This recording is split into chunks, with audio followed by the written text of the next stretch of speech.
नमस्कार बच्चों, कैसे हैं आप सब। आशा करती हूँ आप सभी अच्छे होंगे, स्वस्थ होंगे, खुश होंगे और अपनी पढ़ाई भी अच्छे से कर रहे होंगे। तो जैसे कि आप सभी जानते हैं, मैं हूँ आपकी हिंदी शिक्षिका और मैं स्वागत करती हूँ आप सभी का आईसीटी वर्चुअल क्लासरूम में।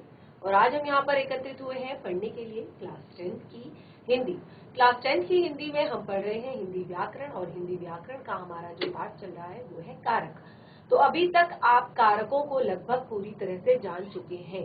अब कुछ 2 से 3 केवल भेद कारकों के हमारे पास शेष हैं जिनको हमने पढ़ना है। बाकी के सारे भेद आप पढ़ चुके हैं। और कारक क्या होते हैं, कारकों को कैसे आप यूज करते हैं, कैसे आप कहाँ पर कौन सा कारक आप प्रयोग करते हैं, वो सारी चीजें आप अभी तक सीख चुके हैं। तो हम कंटिन्यू करते हैं अपने आज के सेशन को। बिल्कुल रेडी हो जाइए कॉपी पेन पेंसिल लेकर, और बिल्कुल वहीं से कंटिन्यू करेंगे जहां पर आपने अपने लास्ट सेशन में छोड़ा था। तो बिल्कुल वहीं से आगे कंटिन्यू करेंगे। एक बार हम वो चीजें रिवाइज करेंगे जो हमने लास्ट सेशन में पढ़ी थी, और उसके बाद हम अपने सेशन को आगे बढ़ाएंगे। तो शुरू करते हैं हम अपने आज का सेशन। सभी बच्चे ध्यान पूर्वक पढ़ेंगे और समझने का प्रयास करेंगे। तो ये सारी चीजें हम यहाँ पर पढ़ चुके हैं कारक, और कारक के भेदों में, कारक के जो भेद हैं उसमें कारक के भेदों में हम यहाँ पर अपादान कारक, अपादान कारक तक हम बिल्कुल क्लियर कर चुके हैं, उसको बहुत ही अच्छे से पढ़ चुके हैं, समझ चुके हैं। अब हम अपना जो नेक्स्ट पार्ट वो पढ़ने वाले हैं वो है संबंध कारक। तो संबंध कारक पर भी हमने यहाँ पर थोड़ा बहुत डिस्कशन किया था। संबंध कारक चिन्ह क्या होते हैं, संबंध कारक परसर्ग क्या होते हैं और इनको कैसे यूज किया जाता है। तो ये सारी चीजें हमने यहाँ पर डिस्कस की थी अपने लास्ट सेशन में। तो एक बार देख लेते हैं क्या कुछ हमने पढ़ लिया है अभी तक। तो आप देख सकते हैं ये सारी चीजें आपने नोट डाउन की है, और अगर नहीं की है, ये सारी चीजें आप नोट डाउन नहीं कर पाए हैं, तो आप अपनी समस्या, कोई भी समस्या, कोई भी दिक्कत आप बता सकते हैं, कोई भी प्रॉब्लम आप शेयर कर सकते हैं कि मैम ये समझ में नहीं आया, या ये आप दोबारा से बता दीजिए, इसको दोबारा से डिस्कस कर दीजिए। तो ये सारी चीजें मैं आपको फिर से क्लियर कर दूंगी। लेकिन बिल्कुल भी ऐसे नहीं बैठना है क्लास में कि बस आपकी क्लास चल रही है और आपने देखा और बिना समझे, बिना सोचे उसको नोट डाउन किया और बस आपका काम खत्म।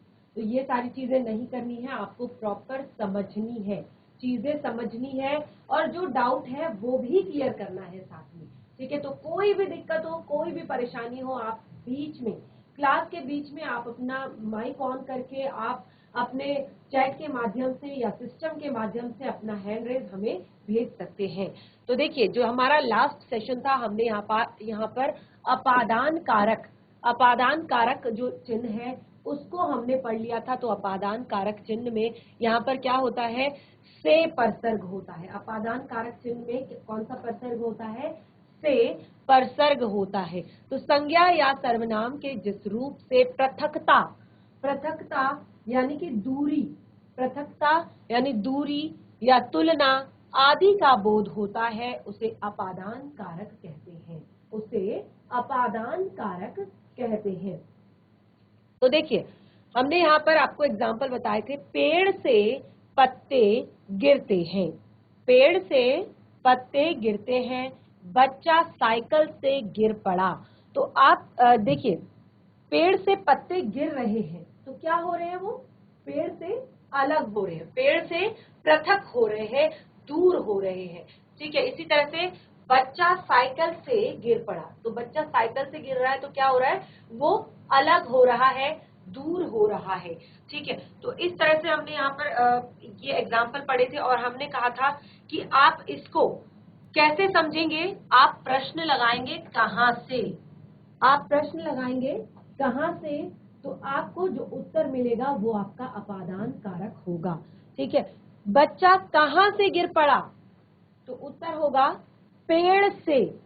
ठीक है, इसी तरह से सॉरी, बच्चा कहाँ से गिर पड़ा, तो इसको कहेंगे साइकिल से गिर पड़ा। ठीक है, तो साइकिल, पत्ते कहाँ से गिरते हैं, पत्ते पेड़ से गिरते हैं। ठीक है, तो ये जो है आपका अपादान कारक है। और इसमें हमने यहाँ पर एक चीज आपको बताई थी, एक चीज आपको क्लियर की थी कि जो अपादान कारक है और जो करण कारक है, जो अपादान कारक है और जो करण कारक है, दोनों में ही से की विभक्ति लगती है, दोनों में ही से की विभक्ति लगती है। लेकिन कंडीशंस क्या है? कंडीशंस है कि मैं कलम से लिखता हूं, तो लिखने का साधन क्या है? कलम है। तो जहां पर ये से किसी साधन को दिखा रहा है, किसी माध्यम को दिखा रहा है, कार्य होने के, क्रिया के होने के माध्यम को दिखा रहा है, तो वहां पर ये से आपका करण कारक है। और जहां पर ये से दिखा रहा है कि वह छत से गिर पड़ा, तो यहाँ पर गिरना, पृथक होना, दूर होना, अलग होना जहां पर दर्शाया जाता है वो आपका अपादान कारक वाला से होता है। क्लियर सभी को?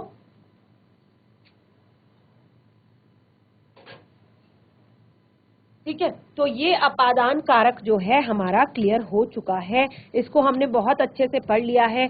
अब हम पढ़ते हैं संबंध कारक। तो संबंध कारक चिन्ह के कौन कौन से चिन्ह हमने बताए थे? संबंध कारक के चिन्ह, संबंध कारक के कौन कौन से चिन्ह होते हैं?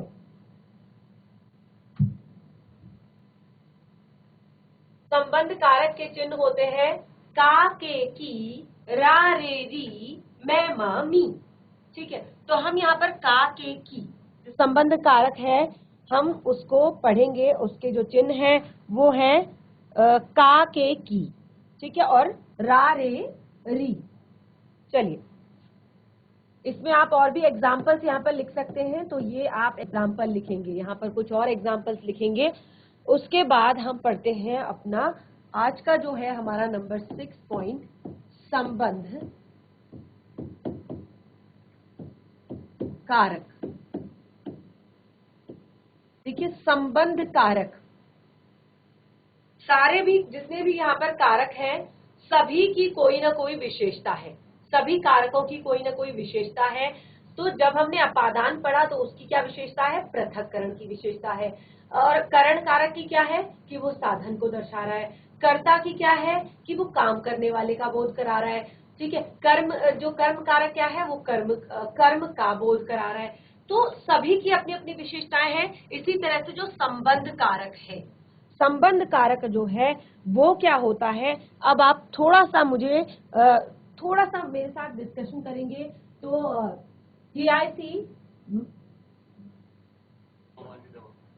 जीआईसी मवानी दवा, क्या बच्चे आप मुझे सुन सकते हैं? हैंड रेज करेंगे। जीआईसी मवानी दवा, अगर आप मुझे सुन सकते हैं तो हैंड रेज करेंगे, हाथ खड़ा करेंगे। Yes, very good. GIC Gandiyal, GIC Gandiyal Dhar, क्या बच्चे आप मुझे सुन सकते हैं? वेरी गुड, बहुत अच्छे। तो सारे बच्चे अभी मुझे लगता है सभी को बिल्कुल लाउड एंड क्लियर बिल्कुल आवाज आ रही है और सभी को साफ साफ दिखाई दे रहा है कि हम क्या कर रहे हैं। तो आपको जरा सा भी मतलब आपने आज फर्स्ट टाइम क्लास अटेंड की है या आप पहले से क्लास अटेंड कर रहे हैं? यहाँ पर बच्चे आज आप पहली बार क्लास अटेंड कर रहे हैं या इससे पहले भी आपने क्लासेस अटेंड की है हिंदी की? अगर पहले भी की है तो हैंड रेज करेंगे, हाथ खड़ा करेंगे जिन्होंने पहले भी क्लास अटेंड की है आज के सेशन से पहले।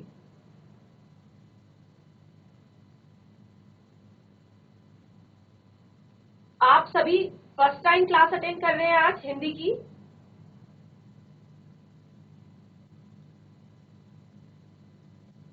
ओके, तो मतलब सारे बच्चे फर्स्ट टाइम अटेंड कर रहे हैं आज हिंदी की क्लास।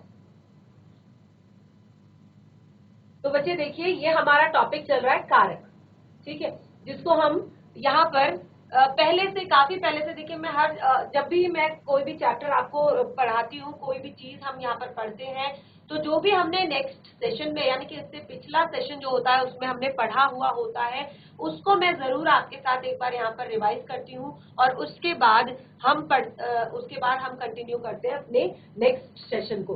तो हम यहाँ पर पढ़ रहे हैं कारक, हम पढ़ रहे हैं कारक। कारक क्या होता है? कारक जैसे कि मैंने आपको यहाँ पर क्लियर किया है, देखिए क्लास अटेंड जब आप करते हैं तो आपको सारी चीजें पता चलती हैं। मैंने यहाँ पर कुछ सेंटेंसेस लिखे हैं, कुछ वाक्य लिखे हैं कि श्री राम राजा दशरथ के बड़े पुत्र थे। चलिए पहले आप लोग रीड कीजिए। कौन कौन करना चाहेगा रीड? हाथ खड़ा करेंगे। कौन रीड करना चाहेगा? जो भी यहाँ पर सेंटेंस लिखे गए हैं, वाक्य लिखे गए हैं, सबको स्पष्ट रूप से दिखाई दे रहे हैं? एक दूसरे को माइक नहीं पकड़ाएंगे। कोई मैं आपकी पिटाई नहीं कर रही हूँ यहाँ पर, कोई आपको डांट नहीं पड़ रही है, कुछ यहाँ पर आपको कोई भी सजा नहीं दी जा रही है। आपको केवल जैसे आप क्लास में अपने श्री राम जी के साथ। यस यस यस बच्चे, आपकी श्री प्रॉपर राम जी आवाज आ रही है। श्री राम राजा दशरथ के बड़े पुत्र थे। सारे सेंटेंस पढ़िए। श्री राम ने लंका के राजा रावण को मारा।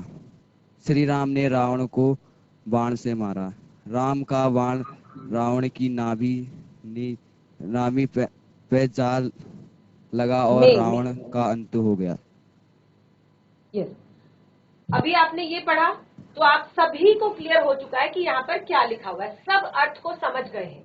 बिल्कुल, मुझे नहीं लगता कि किसी को भी जरा सा भी डाउट है कि ये क्या लिखा हुआ है, या मतलब सब चीजें क्लियर हो चुकी हैं कि श्री राम राजा दशरथ के बड़े पुत्र थे। श्री राम ने लंका के राजा रावण को मारा। श्री राम ने रावण को बाण से मारा। श्री राम का बाण रावण की नाभि में जा लगा और रावण का अंत हो गया। तो ये तो आपने बिल्कुल आसानी से पढ़ लिया, स्पष्ट भी हो गया और सभी को क्लियर हो गया, इतना मुझे पता है यहाँ पर खड़े खड़े। लेकिन अब कोई एक बच्चा खड़े हो जाइए और जिनको मैंने अंडरलाइन किया है, जो भी यहाँ पर जो शब्द सर्कल किए गए हैं, उनको छोड़कर पढ़ेंगे। चलिए, जो सर्कल किया है उसको छोड़कर पढ़ेंगे।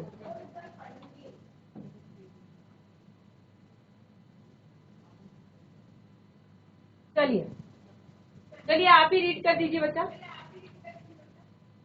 माइक कौन है आपका? श्री राम राजा दशरथ बड़े पुत्र थे। श्री राम लंका राजा रावण मारा। श्री राम रावण बाण मारा। श्री राम बाण रावण नाभि जा लगा और रावण अंत हो गया। यस, तो अब कितना डिफरेंस है देखिए दोनों में, काफी अंतर है ना। जब तक आपने ये कुछ विशेष चिन्ह जो इन शब्दों के बीच में लगे थे, इनके बिना जब आपने इन वाक्यों को पढ़ा, इन सेंटेंसेस को पढ़ा, तो आपको बिल्कुल भी फीलिंग नहीं आई पढ़ने में, कोई भाव आपके अंदर से नहीं आया। और मुझे लगता है कि अगर हम फर्स्ट टाइम पढ़ेंगे तो समझ भी नहीं आएगा, अरे ये क्या लिखा है। आपको पहले ही पता चल जाएगा कि ये इसमें कुछ मिसिंग है, कुछ गलत है इसमें, है ना। तो ये जो चीजें हैं, इन्हें कहते हैं कारक या विभक्तियां या परसर्ग, जो ये चिन्ह लगे हैं बीच में। ठीक है, ये कुछ विशेष चिन्ह है। इन्हीं चिन्हों के कारण आप किसी भी वाक्य को, किसी भी सेंटेंस को भावपूर्ण समझ सकते हैं, भाव के साथ समझ सकते हैं। अब आपको एक ही लाइन, जैसे अगर मैं सिर्फ के शब्द के बिना पढ़ूं कि श्री राम दशरथ बड़े पुत्र, श्री राम राजा दशरथ बड़े पुत्र थे, लेकिन कोई फीलिंग नहीं, कोई भाव नहीं। लेकिन श्री राम राजा दशरथ के बड़े पुत्र थे। श्री राम ने लंका के राजा रावण को मारा। तो देखिए, ने, के, को, के लिए, से, मैं, का, ये सारे जितने भी आपके शब्द हैं, ये है कारक, ये है विभक्तियां, इनको कहते हैं कारक चिन्ह या परसर्ग। देखिए, पर का अर्थ होता है बाद, पर का अर्थ होता है बाद। तो ये जब भी यूज किए जाते हैं, ये संज्ञा या सर्वनाम के बाद यूज किए जाते हैं। ठीक है, संज्ञा सर्वनाम के बाद यूज किए जाते हैं। तो परसर्ग क्या होते हैं, यस, परसर्ग कारक विभक्तियां क्या होती हैं, ये आपको क्लियर हो गया है। अब देखिए इसकी परिभाषा को हम इस तरह से लिखेंगे। कैसे लिखेंगे? संज्ञा या सर्वनाम के, नोट डाउन कर सकते हैं सभी को क्लियर दिखाई दे रहा होगा। परिभाषा और एग्जाम्पल्स और टाइप्स, यानी कि भेद।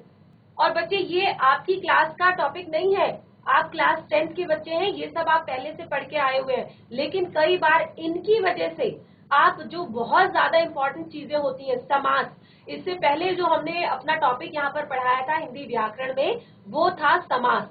तो एक बार हैंड रेज करेंगे किस किस बच्चे ने उसको पढ़ा था। समास किस किस ने पढ़े थे? इससे कुछ सेशंस पहले हमने यहाँ पर समास अपना पढ़ाया था।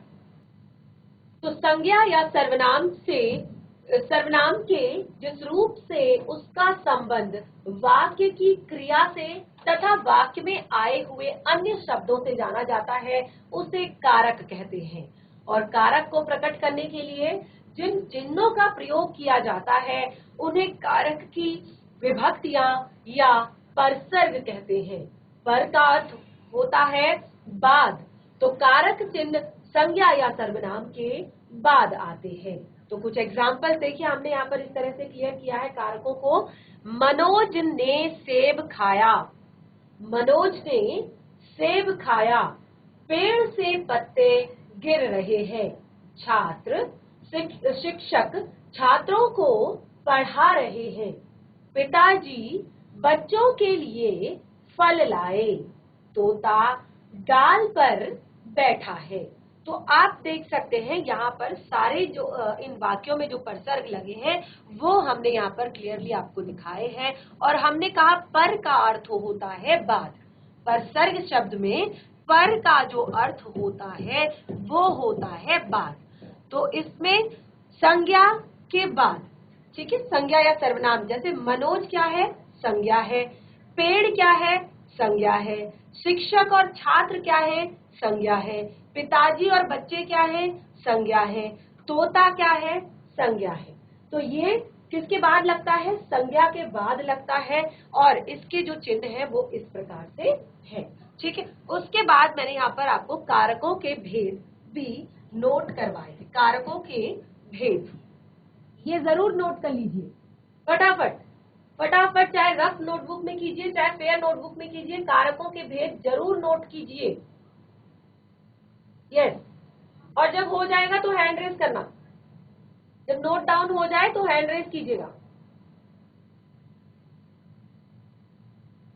कारकों के भेद। अब देखिए, कारक जो है वो निम्नलिखित 8 प्रकार के होते हैं, यानी कि कारक के निम्न 8 भेद होते हैं। देखिए, आप सभी आज फर्स्ट टाइम हिंदी की क्लास अटेंड कर रहे हैं, इसीलिए आपके लिए रिवाइज किया जा रहा है, क्योंकि वरना ये जो सेशन है हमारा, ये जो कारक का जो टॉपिक है, ये काफी समय से पिछले 3-4 सेशन से हमारा ये टॉपिक चल रहा है, क्योंकि काफी लेंथी है। आप देख सकते हैं 8 भेद हैं यहाँ पर कारकों के, और सबको हमने क्लियरली पढ़ना है। फटाफट नोट डाउन कीजिए, फिर इसको एक बार समझेंगे। सबसे पहले आपका लिखा हुआ है कारक, इस तरह से लिखेंगे आप। उसके बाद लिखा हुआ है विभक्ति चिन्ह, और उसके बाद ये जो लक्षण है ये आपको यहां पर लिखना है। लक्षण आपने यहां पर लिखना है। विभक्ति चिन्ह और लक्षण, इस तरह से आप लिखेंगे। कारक, विभक्ति चिन्ह और लक्षण। कारक के नीचे आप कारक लिखेंगे नंबर 1, नंबर 2, नंबर 3, नंबर 4, 5, 6, 7, 8, 8 तक जितने भी कारक हैं, ये 8 जो भेद हैं उनको लिखेंगे, ठीक है। उसके बाद उसके विभक्ति चिन्ह कि कर्ता कारक, यानी कि जो काम करने वाले का बोध कराता है उसको कर्ता कारक कहते हैं। क्रिया करने वाले का जो बोध कराता है, ठीक है। नेक्स्ट जो है कर्म कारक, जिस पर क्रिया का प्रभाव पड़ता है, क्रिया का प्रभाव जिस पर पड़ रहा है, कर्म जो है आपका, ठीक है, उसको कहते हैं कर्म कारक। इसी तरह से करण कारक, करण कारक में जिस साधन से क्रिया की जाए, जैसे से या के द्वारा। अगर फटाफट नोट डाउन करेंगे तो आगे इसको एक्सप्लेन करूंगी। नंबर 4 है संप्रदान कारक। तो संप्रदान कारक क्या होता है? जिसके लिए की क्रिया की जाए, जैसे को और के लिए। एग्जाम्पल्स के साथ बताऊंगी, पहले नोट डाउन कीजिए, और अगर नोट डाउन हो जाता है तो हाथ खड़ा कीजिएगा। नंबर 6 है संबंध कारक। संबंध कारक का, के, की, रा, रे, री, जिससे संज्ञा का अन्य पदों के साथ संबंध ज्ञात होता है। देखिए इसको यहां से इधर कंटिन्यू करेंगे, जिससे संज्ञा का अन्य पदों के साथ संबंध ज्ञात होता है। नंबर 7 आता है अधिकरण कारक। अधिकरण कारक अर्थात क्रिया होने का स्थान, जहां पर या क्रिया होने का आधार या क्रिया होने का स्थान। जैसे मैं और पर इसके विभक्ति चिन्ह है। जैसे तोता डाल पर बैठा है, जंगल में शेर रहता है। नोट डाउन हो गया सभी का?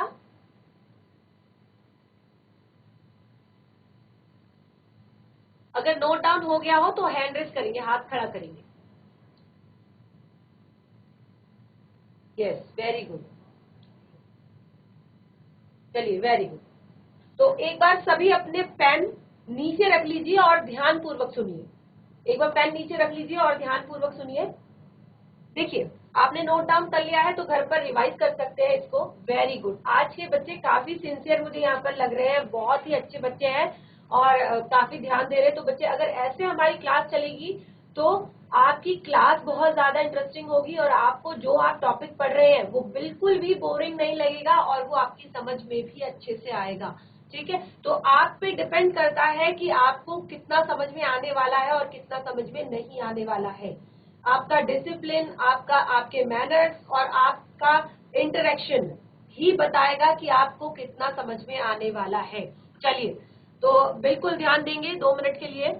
कारक, विभक्ति चिन्ह एवं लक्षण। अगर आप यहीं पे सारी चीजें समझ जाते हैं तो आपको इतना लंबा टॉपिक जो हम पिछले 3 से 4 सेशन से पढ़ रहे हैं वो सारा क्लियर हो जाएगा अभी अभी, और उसके बाद हम सीधे कंटिन्यू करेंगे आगे। कर्ता कारक, जो सबसे फर्स्ट पॉइंट है हमारा वो है कर्ता कारक। कर्ता कारक जो है उसका विभक्ति चिन्ह है ने।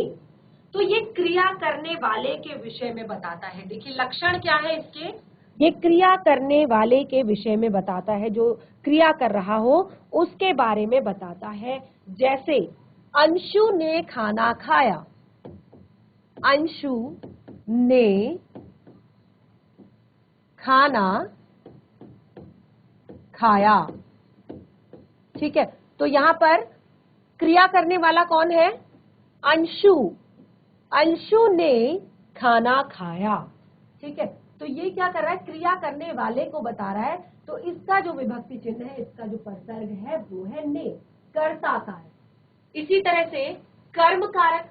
कर्म कारक यानी कि जिस पर क्रिया का जो फल पड़े। अभी देखिए यहाँ पर बहुत सारी चीजें हैं जो आगे मैं आपको कंटिन्यू करूंगी, आगे बताऊंगी कि जो सबसे पहले जो वर्तमान काल होता है, कई बार आपको ऐसे शब्द भी देखने को मिलेंगे, इसमें ऐसे वाक्य भी देखने को मिलेंगे। वरुण पुस्तक पढ़ेगा, वरुण पुस्तक पढ़ेगा। ठीक है, तो वरुण पुस्तक पढ़ेगा, ये भी आपका एक तरह से कर्ता के विषय में बता रहा है, यानी कि क्रिया करने वाले के विषय में बता रहा है। लेकिन यहाँ पर आप देख सकते हैं कोई भी परसर्ग, कोई भी विभक्ति चिन्ह प्रयोग नहीं किया गया है। दिख रहा है कहीं पर कोई विभक्ति चिन्ह या कोई परसर्ग? नहीं दिखाई दे रहा है। तो क्यों नहीं दिखाई दे रहा है? देखिए जो आपके कर्ता कारक होते हैं ये केवल और केवल, ये कर्ता कारक आपके केवल और केवल वर्तमान, देखिए ये केवल और केवल भविष्य काल का ही में ही यूज किए जाते हैं, भविष्य काल में ही बताए जाते हैं। जैसे अंशु ने खाना खाया, पिताजी ने रुपए दिए, गौतम ने छक्का लगाया, प्रणव ने गाना गाया। ठीक है, अनिल ने रामायण पढ़ी। तो इसको आप यहाँ पर देख सकते हैं इस तरह से कर्ता कारक। इस तरह से हमने अलग से बिल्कुल ये टॉपिक करवाया है। कर्ता कारक परसर्ग या विभक्ति चिन्ह है ने, तो संज्ञा या सर्वनाम के जिस रूप से काम करने वाले का बोध हो उसे कर्ता कारक कहते हैं। जैसे अंकित ने फूल तोड़ा, अनिल ने पुस्तक पढ़ी, पिताजी ने रुपए दिए, अंशु ने खाना खाया, अंशु ने खाना बनाया, प्रणव ने खाना खाया। ठीक है, अब यही एग्जाम्पल बिल्कुल मैंने यहाँ पे देखिए ये आपको क्लियर किया है कि वरुण पुस्तक पढ़ेगा, नेहा स्कूल जाती है। ये भी आप देख सकते हैं, दोनों यहाँ पर जो है, यहाँ पर कर्ता के विषय में ही बात हो रही है, यानी कि किसी और के बारे में बात नहीं हो रही है। वरुण पुस्तक पढ़ेगा, वरुण का क्या है, कर्ता है, काम करने वाला व्यक्ति है। और नेहा स्कूल जाती है, नेहा क्या है, करता है, नेहा स्कूल जाती है। काम करने वाला व्यक्ति कौन है, नेहा और वरुण। लेकिन यहाँ पर परसर्ग यूज नहीं हुआ है, तो ये हमने आगे यहाँ पर स्पष्ट किया है कि वर्तमान और भविष्य काल में परसर्गों का प्रयोग नहीं किया जाता है। और दूसरी बात, अकर्मक क्रिया के साथ भी ने की विभक्ति नहीं लगती है। अकर्मक क्रिया, अकर्मक क्रिया और सकर्मक क्रिया पता है सभी को? अकर्मक क्रिया और सकर्मक क्रिया क्या होता है? अगर थोड़ा सा भी पता हो तो हैंड रेज करेंगे। सबसे पहले क्रिया क्या होती है? क्रिया किसे कहते हैं?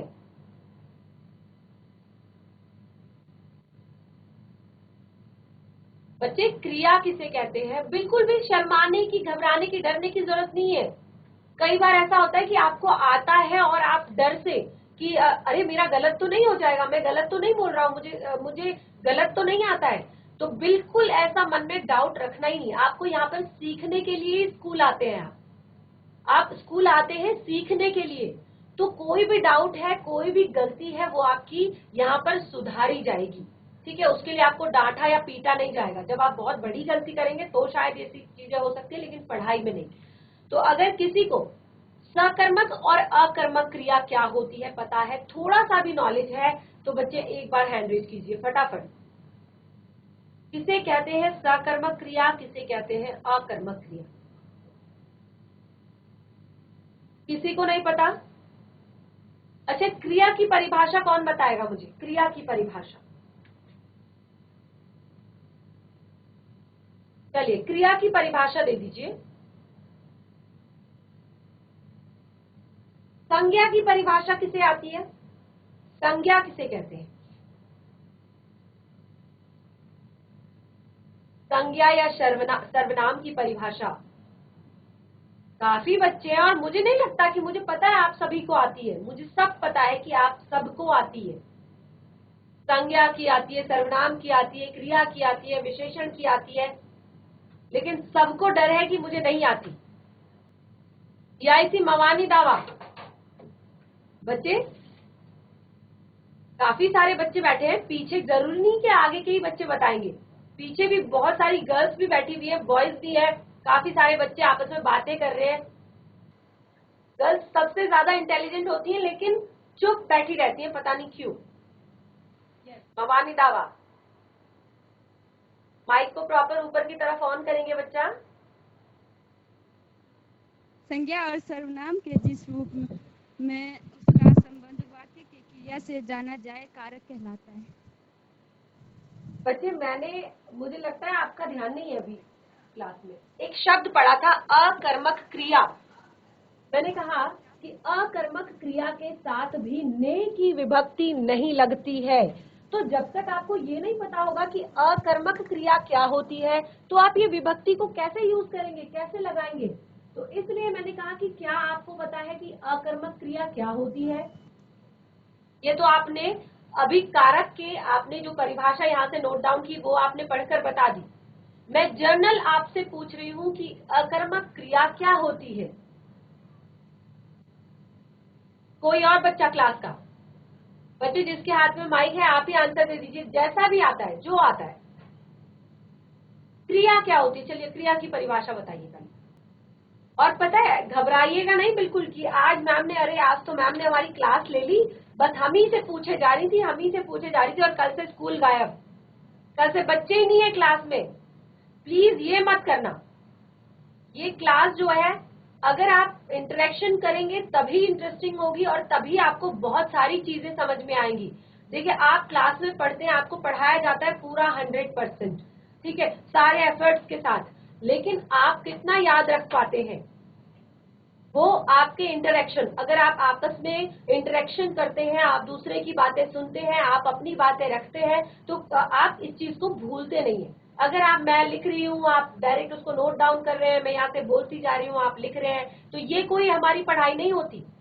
ठीक है, चलिए कोई और स्कूल, क्योंकि अब मुझे लगता है जीआईसी मवानी दवा के बच्चे नेक्स्ट डे से बोलेंगे नहीं, इस बार तो हम नहीं जाएंगे, अब हम क्लास अटेंड ही नहीं करेंगे। मैम हमसे ही पूछती हैं, क्लास में बैठते हैं क्योंकि ये हमारी वर्चुअल क्लास है और यहाँ पर हम इसी तरह से वर्चुअल माध्यम से इंटरेक्शन कर पाते हैं। तो आप अपनी सारे सिस्टम्स, जैसे कि आपका माइक सबसे ज्यादा यहाँ पर इम्पोर्टेंट होता है, तो आप माइक चेक करके प्रॉपर अपने पास रखेंगे। यानी कि क्लास में मैम आपसे पूछ रही है और आप उस वक्त माइक लेने भाग रहे हैं, उसमें सैली नहीं है, उसमें वॉइस नहीं आ रही है, सारी चीजें अपनी क्लास में, जैसे आप क्लास में लिखने के लिए बैठते हैं तो नोटबुक और पेन लेके बैठते हैं ना, बिल्कुल उसी तरह से माइक लेकर भी बैठेंगे। ठीक है, चलिए। तो बच्चे मुझे ये बिल्कुल भी अच्छा नहीं लग रहा है कि आप इंटरेक्शन नहीं कर रहे हैं और इतनी छोटी छोटी चीजें हमसे डिस्कस नहीं कर रहे हैं। और मैं बिल्कुल नहीं कह रही हूँ कि आप बिल्कुल सही सही बताइए, ऐसा मैंने नहीं कहा कि आप मुझे बिल्कुल सही बताइए, मुझे सही सुनना है, जो गलत बताएगा उसकी पिटाई होगी, ऐसा तो मैंने बिल्कुल नहीं कहा।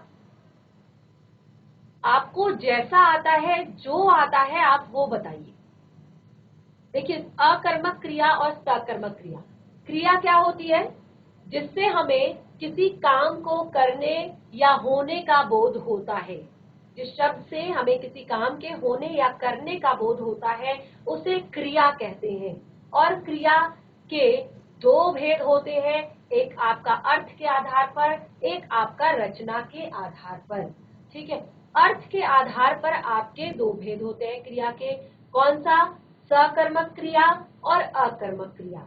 जहां पर वाक्य में कर्म उपलब्ध नहीं होता है उसे अकर्मक क्रिया कहते हैं, और जहां पर कर्म उपलब्ध होता है उसे सकर्मक क्रिया कहते हैं।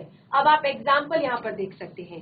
अकर्मक क्रिया के साथ भी ने की विभक्ति नहीं लगती।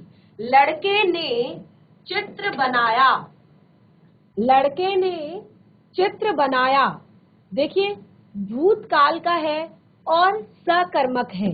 हमने क्या कहा था कि जो ने परसर्ग है वो केवल और केवल भूतकाल में ही प्रयोग किया जाएगा, ना तो वर्तमान काल में और ना ही आपका भविष्यत काल में। तो लड़के ने चित्र बनाया, लड़के ने बनाया, उत्तर क्या बनाया पूछेंगे तो आएगा चित्र बनाया। ठीक है, इसी तरह से लड़के आए, भूतकाल है लेकिन क्रिया नहीं है, लेकिन कर्म नहीं है, लेकिन कर्म नहीं है, जो ये क्रिया है लड़के आए, इसमें आपका कर्म नहीं है और इसीलिए ये क्या है? आपकी अकर्मक क्रिया है और इसीलिए यहाँ पर ने परसर्ग का प्रयोग नहीं किया गया है। क्लियर सभी को? क्लियर हो गया? नेक्स्ट हमने यहाँ पर पढ़ा था कर्म कारक। तो कर्म कारक में जब वाक्य में क्रिया का फल कर्ता पर न पढ़कर वाक्य की किसी अन्य संज्ञा पर पड़ता है, यहाँ पर कर्ता पर नहीं पड़ता है क्योंकि ये कर्म कारक है, जो दूसरी संज्ञा होगी उस पर पड़ेगा। तो जो दूसरी संज्ञा है वो आपका क्या है? कर्म है। ठीक है, अब जैसे कमल पुस्तक पढ़ता है, कमल तो संज्ञा है, कमल संज्ञा है, लेकिन यहाँ पर क्रिया का फल कमल पर नहीं पड़ रहा है, यहाँ पर क्रिया का फल पड़ रहा है पुस्तक पर। कमल पढ़ता है, कमल पुस्तक पढ़ता है। ठीक है, तो यहाँ पर क्रिया का जो फल है वो कर्ता पर ना होकर कर्म पर पड़ रहा है, तो इसीलिए इसको कर्म कारक कहते हैं। राम ने रावण को मारा। ठीक है, तो राम तो यहाँ पर कर्ता हो गए, लेकिन रावण को मारा है, जो क्रिया है उसका जो फल है वो कर्म पर पड़ रहा है। ठीक है, मैंने दूध पिया। ठीक है, मैंने दूध पिया, तो मैं कौन हूं? कर्ता हूं, लेकिन मैंने क्या किया? दूध पिया, तो जो दूध हो गया, जो दूसरी संज्ञा हो गई, कोई अन्य संज्ञा है, वो आपका कर्म कारक। तो बच्चों इसी तरह से हमने यहाँ पर आज कर्म कारक आपके लिए दोबारा से एक्सप्लेन किया है और कर्ता कारक भी एक्सप्लेन किया है, यानी कि कारकों के जो दो भेद हैं हम यहाँ पर एक्सप्लेन कर चुके हैं। जितना भी ये पढ़ा है, अगर आपके पास कोई बुक है हिंदी व्याकरण की, क्योंकि आपने नोट डाउन पूरा नहीं किया है, क्योंकि आपने क्लास अटेंड नहीं की थी, सेशन अटेंड नहीं किया था, तो जो नेक्स्ट सेशन होगा वहां से आप पूरा का पूरा नोट डाउन करेंगे। और अगर आपके पास कोई हिंदी व्याकरण की बुक है, कोई टॉपिक है, तो उसको एक बार घर पर जरूर रिवाइज कर लें। और नेक्स्ट हमारा जो सेशन होगा उसमें हम इस टॉपिक को अपना आगे कंटिन्यू करेंगे। और एक बार ये सारी चीजें कल घर पर रिवाइज करके आएंगे। संज्ञा, सर्वनाम, क्रिया, विशेषण, सबकी परिभाषाएं, सबके भेद, ठीक है, ये आपका होमवर्क है। सभी को होमवर्क क्लियरली सुनाई दिया? हाथ खड़ा करेंगे जो मैंने होमवर्क बताया है वो सबको क्लियर अगर सुनाई दिया हो तो। यस, तो अब तो ये प्रूफ हो गया है, ये वीडियो मेरे पास है, ये प्रूफ हो गया है कि सबको होमवर्क सुनाई दिया है। और कल जिसने क्लास में यहाँ पर डिस्कशन नहीं किया इन टॉपिक्स पर, तो फिर तो उसकी डांट जरूर पड़ेगी, ठीक है। तो हम मिलेंगे अपने नेक्स्ट सेशन में, तब तक के लिए धन्यवाद। आपका दिन शुभ हो।